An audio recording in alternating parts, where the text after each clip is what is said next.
বিয়ের পর ছেলেদের একটা কমন ডায়লগ, বিয়ে করে নাকি তাদের জীবন অশান্তিতে ভরে গেছে।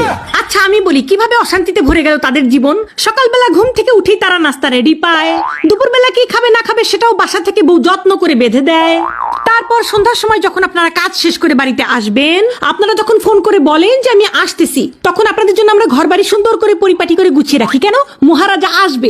তারপরে আপনি রাতে কি খাবেন না খাবেন সেটা জিজ্ঞাসা করে টাটকা টাটকা রাতের খাবার আপনাকে আমরা রেডি করে দিয়ে দিই। তারপর রাতের বেলা আপনি ঘুমাতে যাবেন, আপনার যে বিছানাটা সুন্দর করে বিছানা ঝাড়ু দিয়ে পরিষ্কার করে একেবারে গুছিয়ে আপনাকে ঘুমানোর জন্য রেডি করে দেয় কে? দেয় এই বউরাই দেয় আপনাদেরকে। জীবন অশান্তিতে ভরে যায় না? কার জীবন অশান্তিতে ভরে যায়? তারপর বিয়ের কিছুদিন যেতে না যেতেই দিয়ে দেন পেটে একটা বাচ্চা। এই বাচ্চাটা নিয়ে আমাদের কত কষ্ট হয় আপনারা জানেন?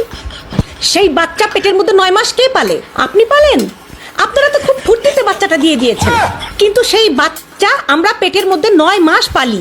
পেলে সেই বাচ্চাটাকে ছোট থেকে বড় করি আমরা, গু সাফ করি আমরা, গু মদ সবকিছু পরিষ্কার করে বাচ্চাটাকে তিলে তিলে বড় করি, খাওয়াই, স্কুলে নিয়ে যাই, পড়াই। তারপরে কিছুদিন যেতে না যেতেই পরিবারের সবাই মিলে, বৌমা একটা বাচ্চার কোনো ভরসা আছে, আরেকটা বাচ্চা নাও। তারপরে আরেকটা বাচ্চা হয়, আমাদের জীবন হয়ে যায় তেনা তেনা।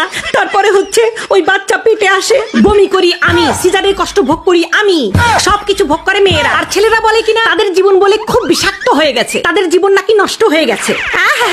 তোমরা কি করো? ও এখন তো আবার খোটা দিবা, মানে আমরা